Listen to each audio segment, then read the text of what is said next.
asalaamaaleykum mbokk yi dal leen ak jàmm. Mollah Morgun rek mujjee na publier li nga xam ne moo di photo yi président Ousmane Sonko yi nga xam ne wax na ne moom la jotoon ba mu tere woon ko nelaw maanaam mu amoon déception ci ki nga xam ne moo di président Ousmane Sonko.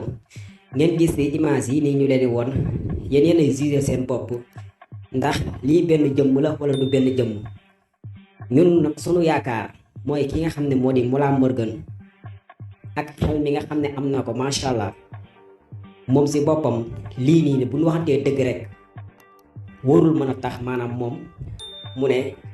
kii di président Ousmane Sonko maanaam dafa am déception si moom. parce que photo yi même xale yi door a judd sax bu ñu ko xoolee xam ne lii ak technologie lu ko raw sax war na mën a nekk.